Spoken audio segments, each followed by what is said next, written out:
we'll continue to discuss the Great Depression.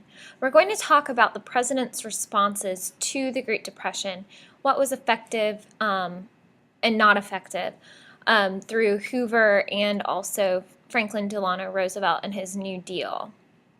We'll also talk about the Dust Bowl, which is a crazy natural disaster that happened at the same time that really made people in the middle of the United States suffer even further from the Great Depression, and also some cultural changes that happened during this time period. Hoover was president when the Great Depression happened, and they blamed him for the Depression. We had talked about Hoovervilles and the creation of those neighborhoods that were kind of like shanty towns, and they called them Hoovervilles after the president because of that blame. Hoover was of the belief that business leaders and local government should take responsibility for responding to the Depression. So rather than people or the national government taking that responsibility, he wanted to localize it so that it catered more to that local environment rather than taking a national approach or the president fixing it himself.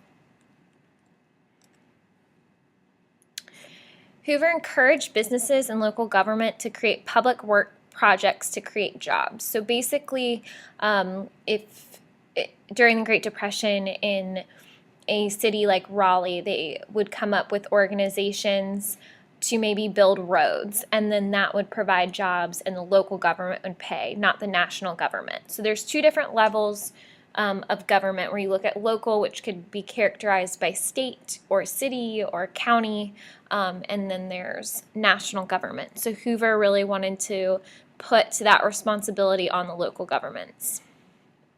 He encouraged charities to help provide families that were suffering with food through soup kitchens or other charitable networks, and also formed an organization called the RFC, or the Reconstruction Finance Corporations, that helped to fund these businesses and local projects because these businesses and local governments were suffering as well, so this gave them some support financially. Even though Hoover did respond to the Great Depression and he felt like his plans were well thought out and well financially supported by the government as much as they could, the situation continued to worsen, and the people really blamed Hoover for that. In the 1932 presidential election, Roosevelt was now elected to presidency.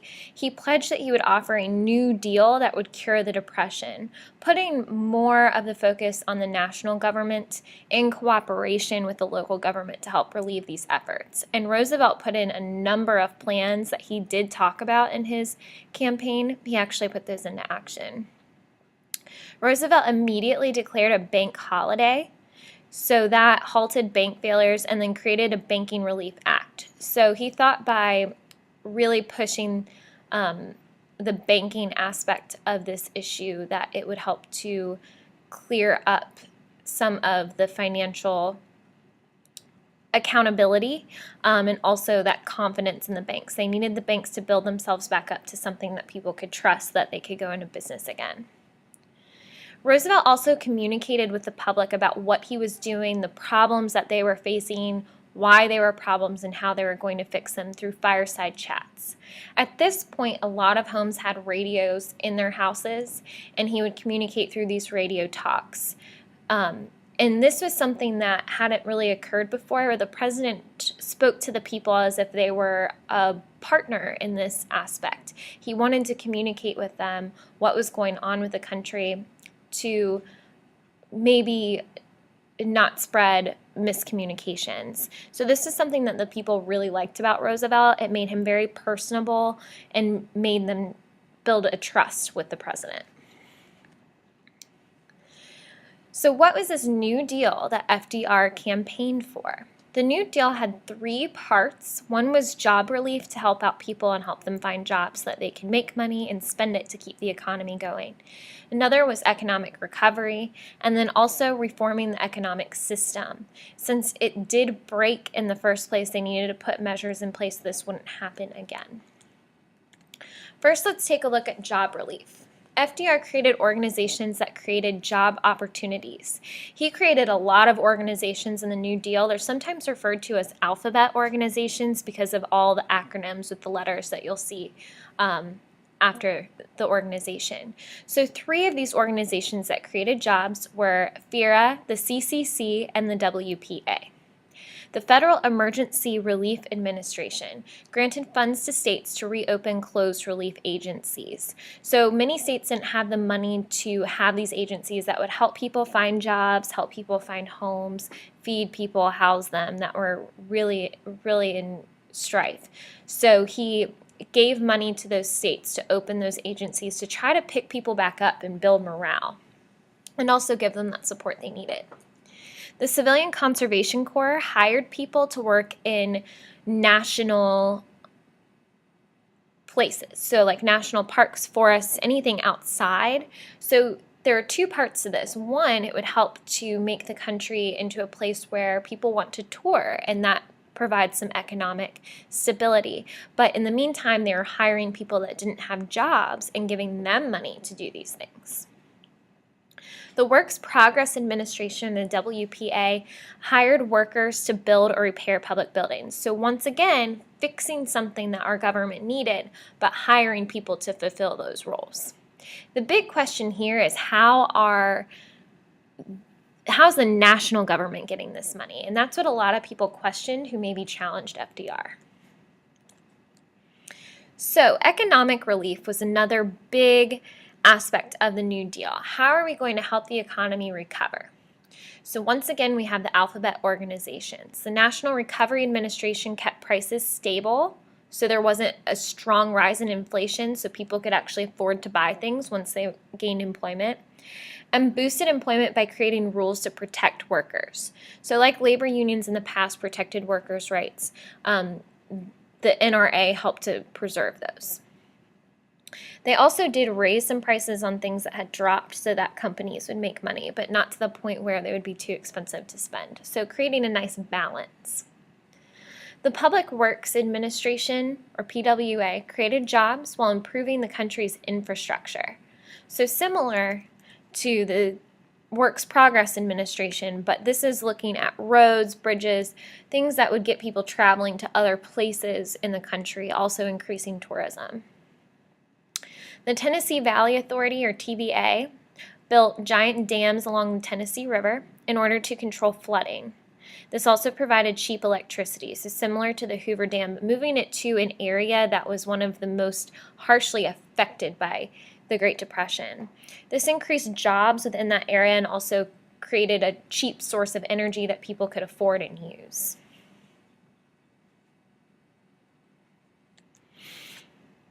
So what about reform? How are we going to prevent this from happening again?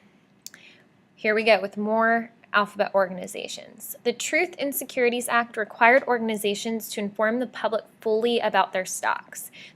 That helped to prevent cooking the books, like we heard in the video. They needed to fully inform how the stocks were doing. They needed to provide an accurate value of that company so that people weren't misled.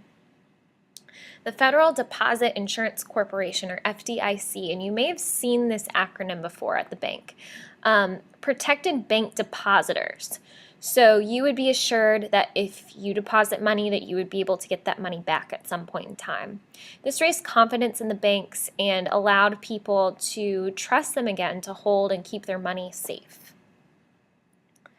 They also created agencies to control businesses. This prevented businesses from forming monopolies, from going way out of control and taking over industries and eliminating competition. So it controlled oil and gas industries. It also regulated their working powers and also how you can invest in those companies. In addition to the Great Depression, we have a strange natural disaster called the Dust Bowl. In the middle of the country, like where Oklahoma, Nebraska, where that is, where a lot of farmers were who had already been suffering since the 1920s, they faced another disaster. They had a huge drought and crop failure in 1920, leading to some of their economic hardship. But this huge drought created very dry soil that led to dust storms that lasted 5 years. They looked like black blizzards, and that's what they called them. These dust storms killed people and animals, so very detrimental because the dust can get in your lungs, make it difficult to breathe, see, and survive. In order to get away from the Dust Bowl, people moved west for new opportunities.